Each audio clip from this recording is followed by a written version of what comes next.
History Month. All right. Because this month is set aside for Black people, Right. African American people, All right. to talk about their heritage Right. and what they've done throughout the years. Yeah. The date today is February the 18th, 2018. What's going to happen right now, our youth are entering into the sanctuary, singing, "We Are Soldiers." All right. We are soldiers in the army. We have to fight, although we have to cry. We have to hold up the bloodstained banner. All right. We have to hold it up until we die. All right, come on and bless it. We are soldiers Yeah. in the army. We have to fight, Yeah. although we have to cry. We have to hold up the bloodstained banner. We have to hold it up until we die. We are soldiers in the army. All right. We have to fight, although we have to cry. We have to hold up the bloodstained banner. Yeah. We have to hold it up until we die. All right. All right. Bravo. Today, I will be the program director, Sister Edna Murray. And what's happening here is that we're going to be, the youth here are going to be presenting and representing the 10 greatest African American inventors All right. who changed the world forever. And around on the walls are the pictures of these inventors. But what you can do is after service, you can go and view them because you can't see them real clearly now. But at the end of service, if you'd like to see who they're going to be speaking about and see their pictures, they're on the wall. Amen. So right here, I'd like to say I'm glad to have the opportunity to present a Black History program that is to continue to educate African American youth here at the Church of the Living God. All right. And what I've been told by one of our youth, Angel, she said on a few years back, I taught them about a poet. And she went to school and she was able to present that poet in class. And she said it was from her education here at the Church of the Living God. All right. So there's a purpose and there's a reason to educate our children. Because they can carry it on into other places and tell people about who they know, about their people, and present and represent for their people. Even though we're not here, they're our ancestors. All right. They're not here, but they're our ancestors who have done many things. And so I'm saying the youth here at the Church of the Living God, that we as a black race, have been blessed by God to have freedom and are no longer slaves in bondage, because we have always been intelligent, strong, wise, and determined, and was able to survive the oppressor, the white slave master, during the 1800s. Our African American ancestors paved the way for us in the 20th century. And we were allowed by God to have a black man become a president of the United States. All right. He did not serve just one term, he served 2 terms. Yeah. And that was nothing but the goodness of God. All right. And that was Barack Obama.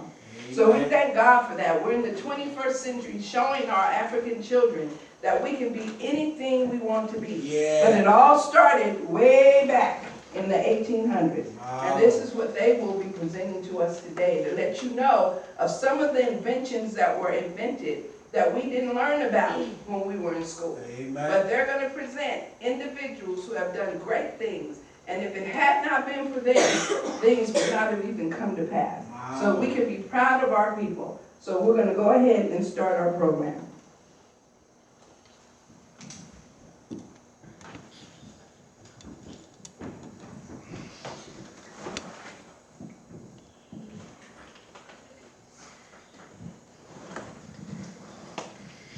I will be representing Otis Boykin.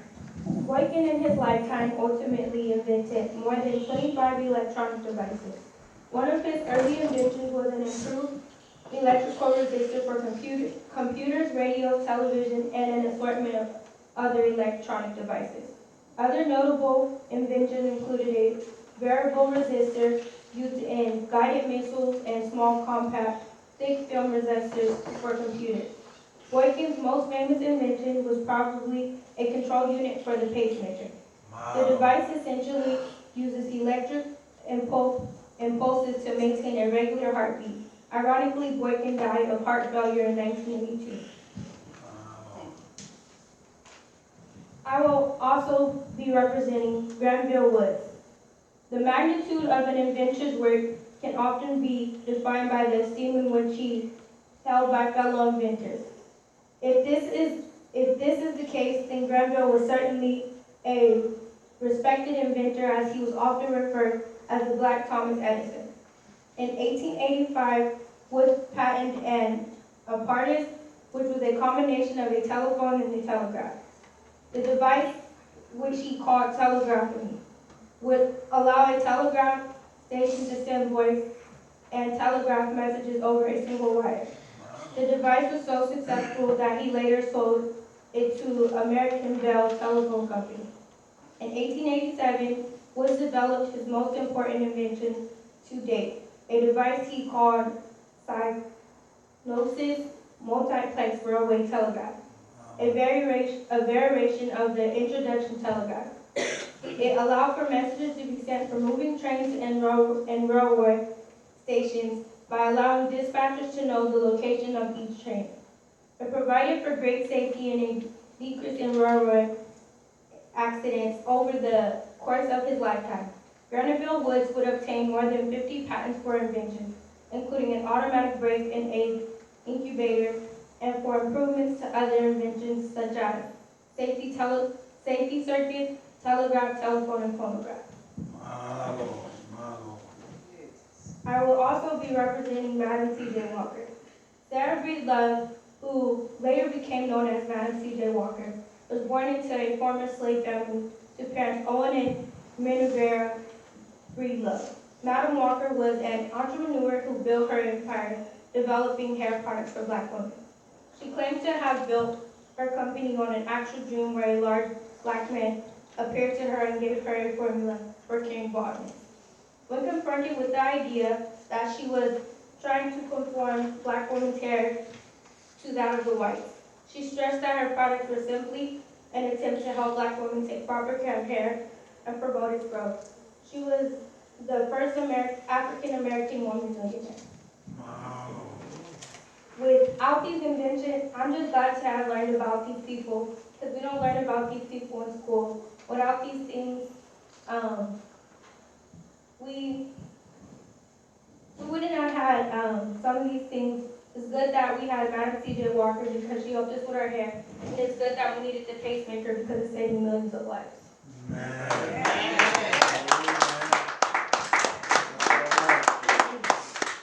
So first I'm going to be representing Jane Ernest Massaluca.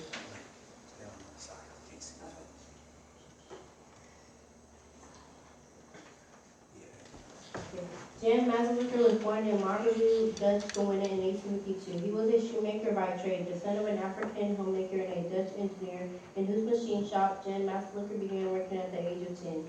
He immigrated to the United States at the age of 18. Jan Massaluca helped revolutionize the shoe industry by developing a shoe-lacing machine that would attach the sole to the shoe in 1 minute.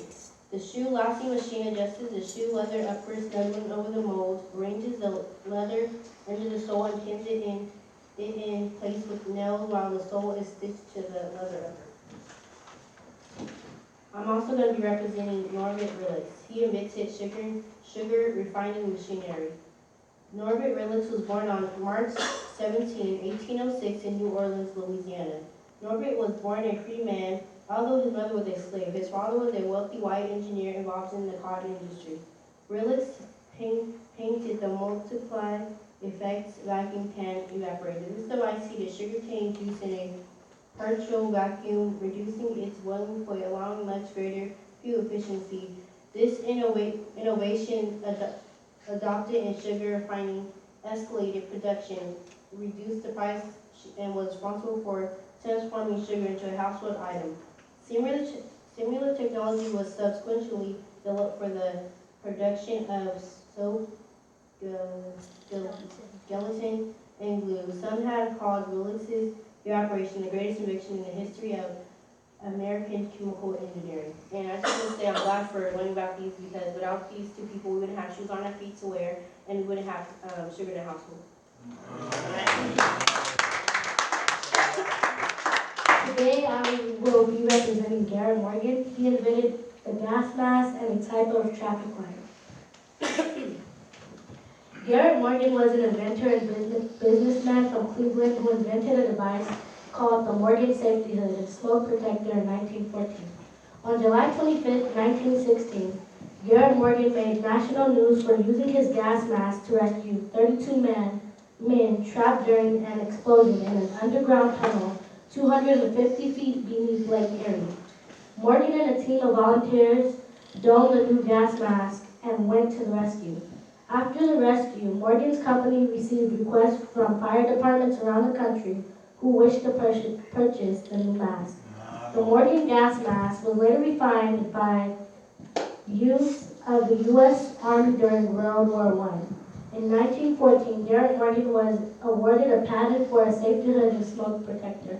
After witnessing a collision between an automobile and a horse-drawn carriage, Garrett took his turn at inventing a traffic light. Other inventors had experience with, marketed, and even patented traffic signals. However, Garrett Morgan was one of the first to apply for and acquire a U.S. patent for an inexpensive to produce traffic signal.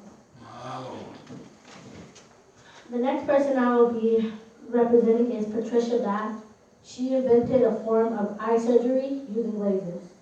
Dr. Patricia Bath, an ophthalmologist from New York, but living in Los Angeles when she received her patent, became the first African-American woman doctor to receive a patent for a medical invention. Patricia Bath, a method for removing cataract lenses, transformed eye surgery using a laser device, making the procedure more accurate. The probe patent in 1988 is designed to use the power of a laser to quickly and painlessly vaporize cataracts from patient eyes, replacing the more common method of using a grinding drill-like device to remove the afflictions. With another invention, God was able to restore sight to people who had been blind for over 30 years. And the last but not least person I'll be reading about is Lewis Latimer. He invented the long life light bulb. Lewis Latimer was born in Chelsea, Massachusetts in 1848. He was the son of George and Rebecca Latimer, and he escaped slaves from Virginia. Latimer was hired as an assistant manager and draftsman for U.S. Electric Light Company owned by Hiram Maxim. Maxim was the chief rival to Thomas Edison. Maxim greatly desired to improve on Edison's light bulb and focused on the main weakness of Edison's light bulb, the short lifespan. Latimer set out to make a longer-lasting bulb and devised a way of encasing the filament within a cardboard envelope which prevented the carbon from breaking and thereby provided a much longer life to the bulb and hence made the bulbs less expensive and more effective. This enabled electric light to be installed within homes and dry streets. So I'm truly honored to have read about these people today because they have made a great difference in the world, and without them we wouldn't be where we are today.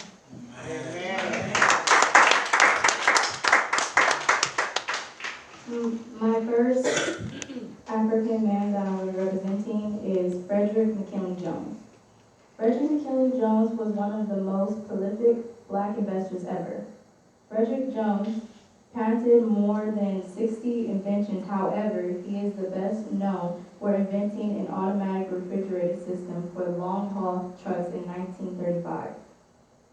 Jones was the first person to invent a particle mechanical refrigerating system for trucks and railroad cars, which eliminated the risk of food spoilage during long-distance shipping trips. The system was in turn adapted to a variety of other common carriers, including ships. Frederick Jones was issued the pant on July 12, 1940. The second African man that I'm representing is George Edward Alcorn.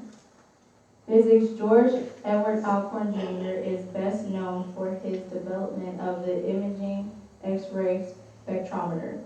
An X-ray spectrometer assists scientists in identifying a material by producing an X-ray spectrum of it, allowing it to be examined visually. This is especially advantageous when the material is not able to be broken down physically. Alcorn patented his method for fabricating an imaging X-ray spectrometer in 1984. He was cited for his method in flotation use of the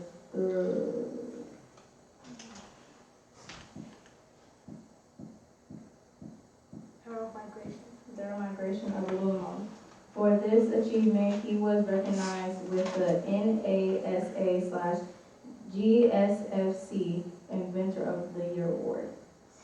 And what I have to say about these two African men, that without them we wouldn't have food that we can take on trips, without his refrigerating system that Frederick McKinley had invented, and without x-rays we wouldn't be able to see what's wrong with us, like visually. All right. All right.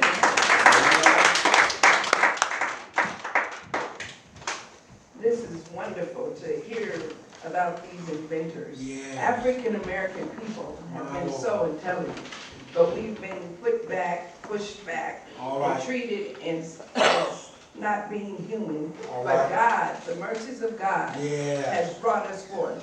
We've always been determined to go forth and be whatever we want to be. And this is why it's so important to educate our children, Amen. so that they can grow and know that they can become whatever they want to become. And so here we're going to have the youth sing our black anthem, which we'll all sing. You guys are going to sing? Okay, what you going to sing? Sing something. They must stand up and sing something to end it. Amen.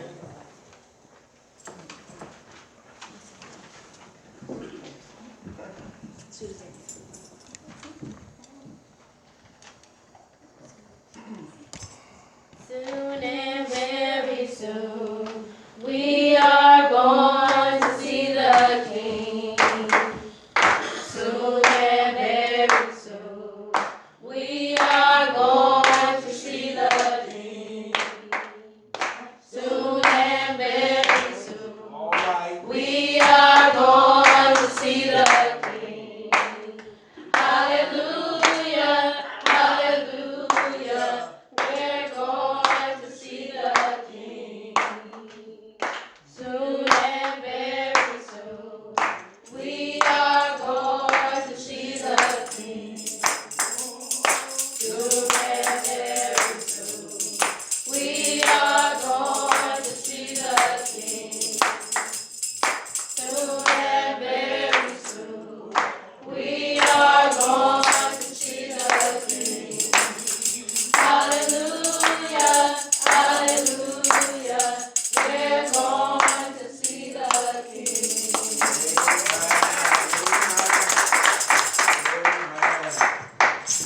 Amen.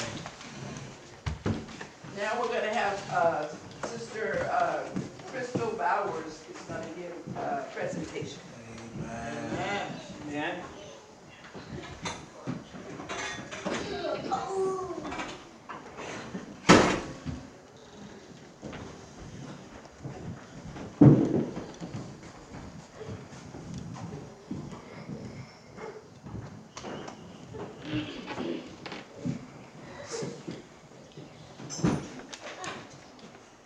Amen. How many of you have heard of Central Park? All right. You've heard of Central Park. Where is Central Park located? Yes, in New York City. So I'm going to read an article that I thought was interesting. and it's called For the Love of Money, New York City Stole from Black Folks. My Lord. New York's Central Park is one of the city's most precious gems, attracting visitors year-round from all over the world. What both visitors and residents often do not realize, however, is that their stroll in the park is actually a walk on sacred ground. My Lord.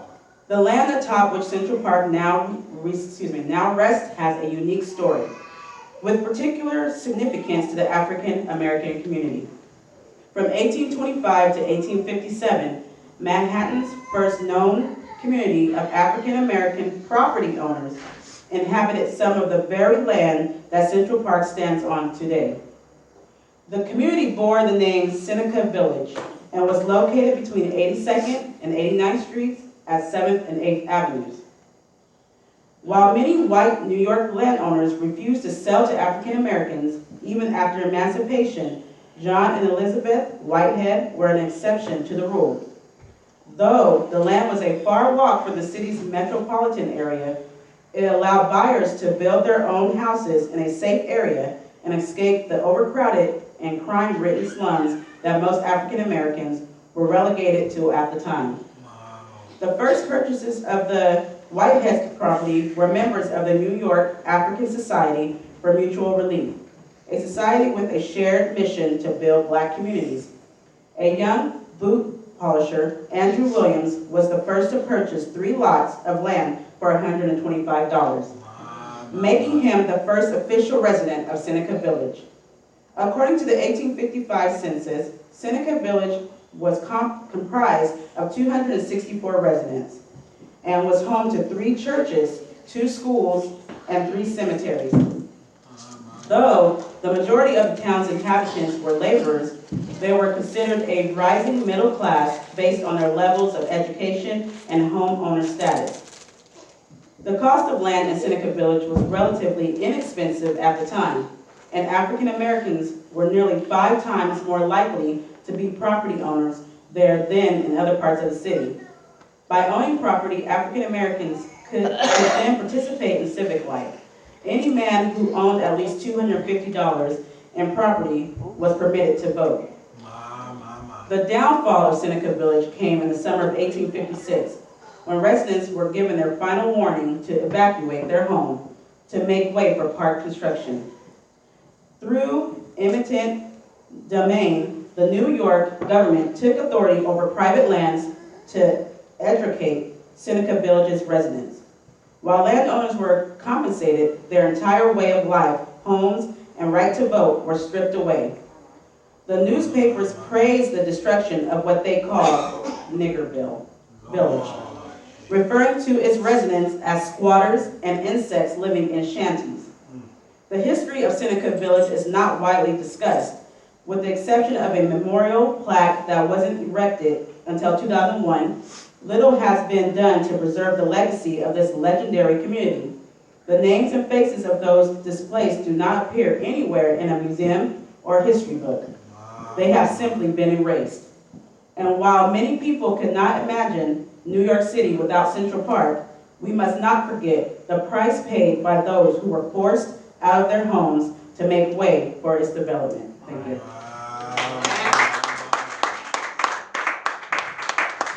That concludes our Black History program.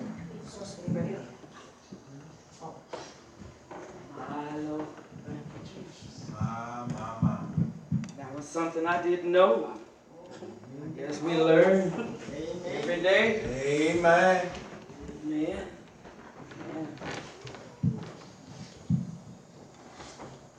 Everybody can hear me, right? I speak loud enough. I need this. Truly, I just thank God for this opportunity. I just thank God for the here and now. How God has brought us as a black people, a black race, Yeah. a long way. Yes, Lord. Yes, And we as a people in general, we got to understand that we should not forget God, because He was the root of it all. Amen. Yes, He was the strength of it all. My Lord Jesus. That the the prayers and the sweat of our ancestors, Lord. and how they prayed and they seek God's face. Yes. Just like it was in Egypt land, how the people, they prayed and prayed and prayed, and God sent Moses. Well. You know, and in our time and down through the years, God heard the cry of our ancestors. All right. All right. Our ancestors. And just to serve notice, it was the oppression wasn't just on just the black people. No. There were white people also that were in oppress. Well. There were Filipino people, Japanese people also that were oppressed as well. And if it wasn't for God giving them the strength to carry them through, they would not be here today. But we soon forget where God has brought us from. Amen. And I just thank God for the mind today to know where I stand in Him. Me and this older gentleman, he came into the clinic. We happened to be talking, and he began to talk about how, you know, his ancestors as they were down in the fields, and how they used to pray in the fields, and how they sang songs in the field, and he said, but just let me say this. He says, you know how in a building there is acoustics, as they say, and how sound has its place on bouncing off walls to make a certain sound. He said, but in the fields, we were closed in. And he said there could be somebody in a field way across the way, and somebody may start a song and hymning a song, and they said that the wind would bring it across the field, and they said it would hit somebody in a field across the way and in the middle, and he said before you know it, the acoustics that God set up and the praise amongst God's people and the cry in God's people, it bounced off the heavenly walls. And I said, and they wasn't closed in. You can't tell me that we're not serving a great God. A great God to where He hears the cries of the people of God. And so to let them know that, you know, man didn't build a wall, that created the acoustics. God did it. Well, God did it. And you know, God has brought us a long ways. We've been through many oppressions and so on. And there are times when we're still going through some things today. amen. The same God was back there is the same God today. Yes. And we have to learn to lean and trust in Him.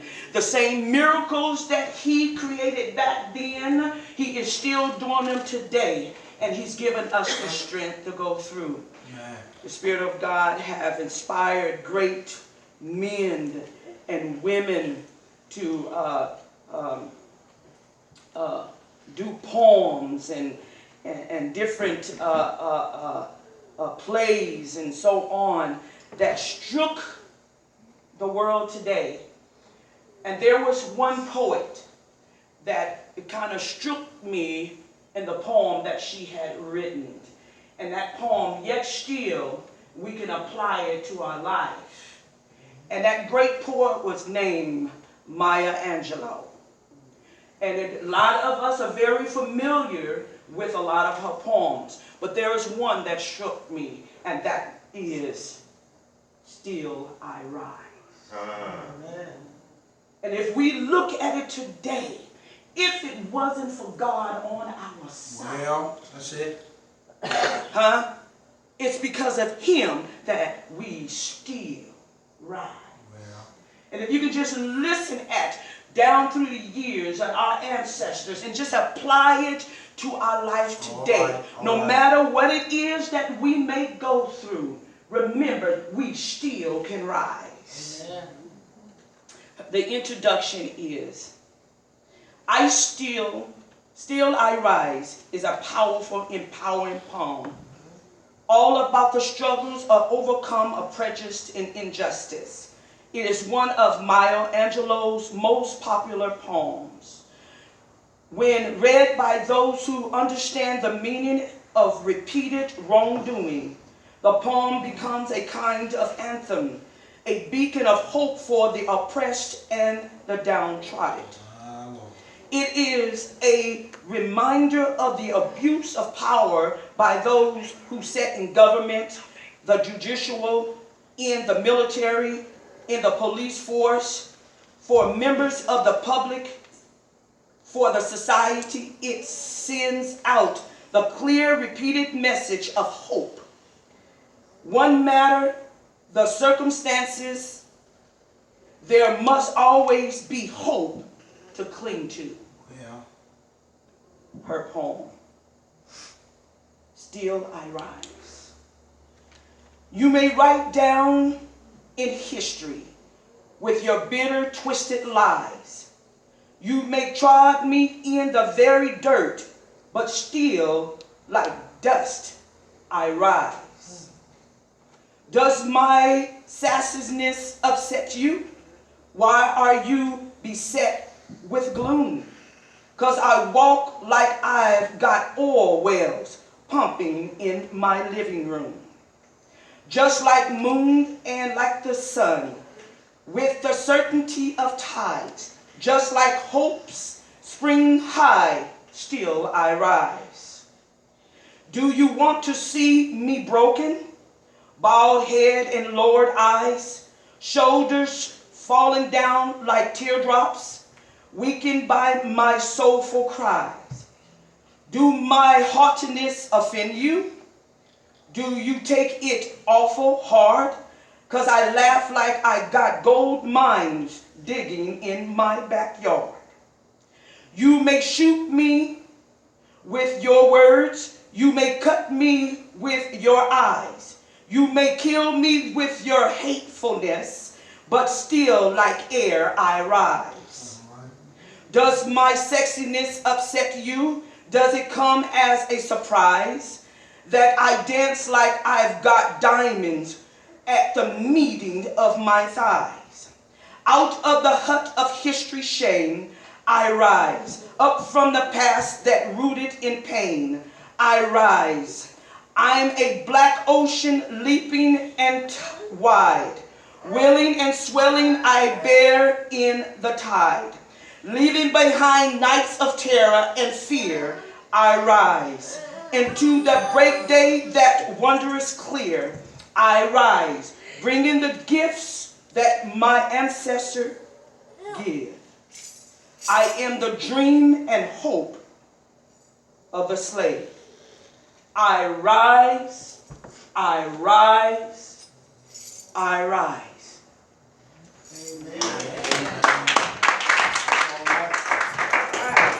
We have risen Amen. in the power of the Lord. So we thank God for this Black History program. Yeah. And I'll turn it back over to the pastor. Amen. Amen. Sing unto the Lord. And bless him. Amen.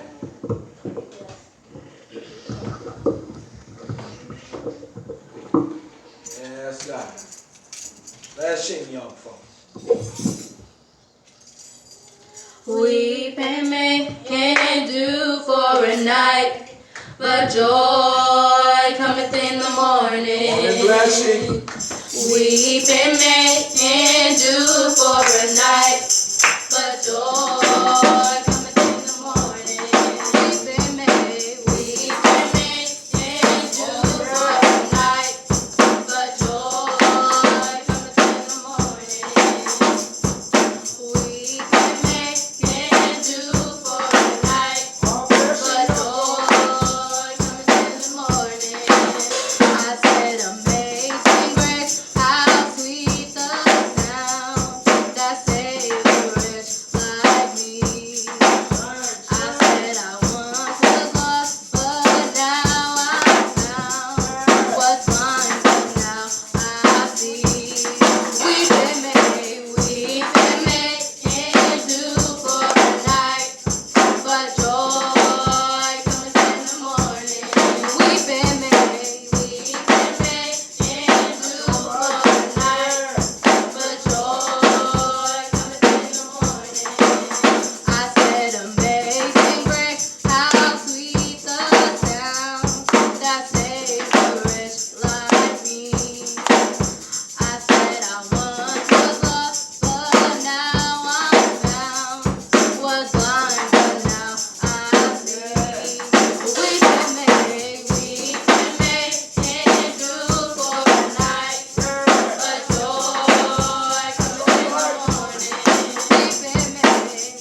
all right. That's all right.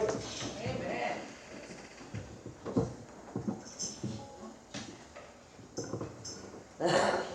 Dang. Power.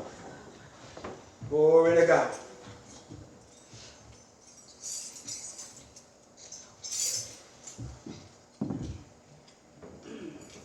Morning blessing.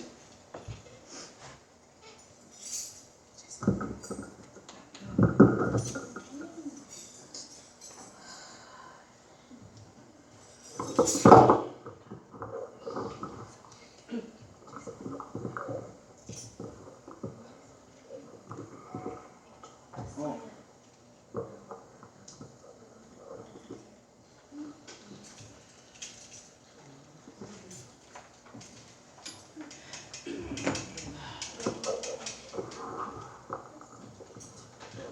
I'm chasing after you, no matter what I have to do. I need you more and more. I'm chasing after you, no matter what I have to do. I need you more and more. I'm chasing after you, no matter what I have to do. I need you more and more. I'm chasing after you, no matter what I have to do. I need you more and more. I'm chasing after you, no matter what I have to do. I need you more and more. I'm chasing after you, no matter what I have to do. 'Cause I need you more and more. I'm chasing after you, no matter what I have to do. I need you more and more. I'm chasing after you, no matter what I have to do. 'Cause I need you more and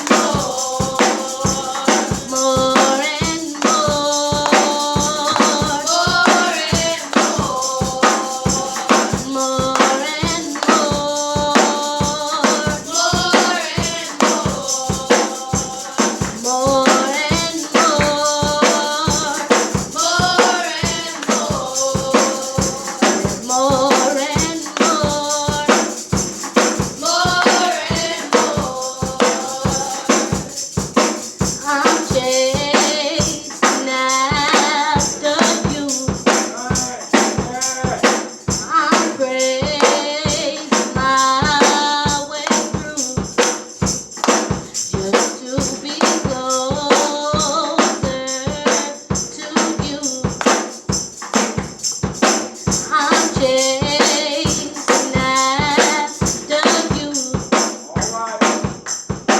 I'm chasing after you.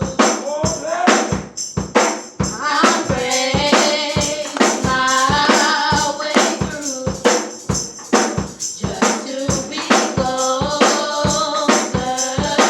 to you.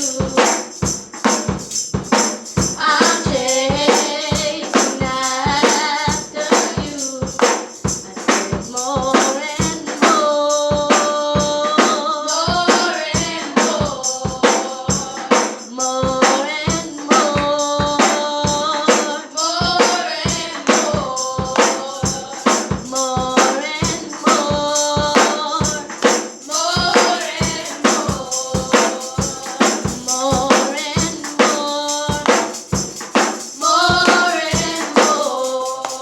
That's all right. That's all right. That's all right. Chasing after you, Lord. I just need more and more. Amen. We truly do bless Magnify, amen, the name of the Lord. Amen. For our youth choir. Amen. Young folks singing unto the Lord. Amen. Amen. You got a blessing while you have a chance. Amen. Amen. You need to magnify him and uplift his name, for he is worthy, y'all, to be praised. And we just bless God for them on today. Amen. And encourage your heart to keep on singing. Amen. Unto the Lord. Encourage your heart to get to know Jesus as Lord and King. Amen. As personal Savior for yourself. Amen. Amen. And we just thank God for you on today. Amen. But this hour, amen, we're going to have words, amen, from our own evangelist White, amen, at this hour. Let the church say amen as she comes. Amen. Amen. Amen. Lord, I keep on toiling. Yes. Lord, I'm toiling through the storm and rain. Yeah, son. Hide me in thy love. Won't you right now, name of God. All right. And when the gate swing open,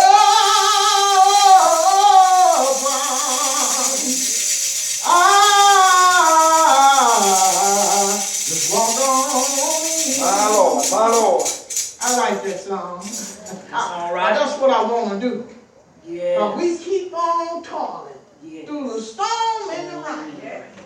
And I tell you, we've been through so much. Yes. All right. And I don't see why we don't want again to pray. Lord Jesus. Because it ain't nobody but Jesus brought us through all these things. Amen. And I was just listening at all the things they were saying about the black people, the inventions that they made and things they have brought us through. Because if it wasn't for them, we wouldn't have these things. Yeah. And we ought to thank God for it. Thank God. We done come a long way, y'all. Yeah. Hallelujah. Because I remember when I was back inside and I was going to school, we get out of school, the white folks run behind us in the trucks and throw eggs at us and slap us off our bicycles and stuff. Lord Jesus. We've been through a lot. And I thank God for bringing me through. Amen. All right. Because it wasn't nobody but Jesus. They thought they had us, but they didn't. Well, yeah. Hey, God brought us through, y'all. Yes, he did. And he brought us through for a reason. Well, to let us know we can keep on keeping on. Lord Jesus. And we just seek his face. Tell it. Just have faith in him. Tell it. If you got some faithfuls up in here. Lord. Hey. That know that if it wasn't for Jesus, where would I be today? Lord Jesus. That's why we have to talk through these storms. That's why we have to cry sometimes. Come on. Yeah. Come on and bless us. And bend down on our knees. Yes. And call on the name Jesus. And when we know the thing, it's all done. Yeah. Oh yeah, it's all done. Well, I just thank God for the Black History today. Thank God for everything I have heard. Yeah. Because I didn't know that about that park, but I thank God you learn something every day. You're too old. All right. Amen. Because they have these things hidden from us sometimes. That us black ancestors and them have did. Even brought them through. Because if it wasn't for us, they wouldn't be where they at today. So I thank God. I thank God for the blood that he shed for the piercing in his side. Going up that mountain, whooping him all night long. Yeah. Oh yeah, putting thorns on his head. Just for me. Yeah. God laid his head on the locks of his shoulder, y'all. Lord. Gave up the ghost. Now you interceding folks. Yeah. Ain't he good? Ain't he good? Yeah. He's so good. God bless.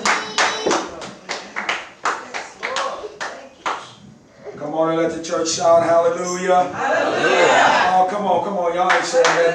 Y'all like that scared open your mouth. Amen. Come on and shout hallelujah. Hallelujah. The Bible said that's the highest praise. And he's worthy, y'all, of the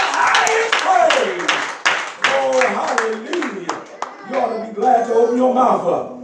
Amen. You ought to be glad to have a mouth to open up. Amen. Amen. And some of y'all still sitting there with your mouth closed. Amen. Amen. And then you wonder why you can't get blessed. You wonder why you can't get a breakthrough. Oh, y'all ain't gonna help me. Amen. Amen. You got to open your mouth up. Amen. Amen. Amen. When the Bible talk about confess with your mouth, amen, he's talking about opening your mouth up. Amen. See,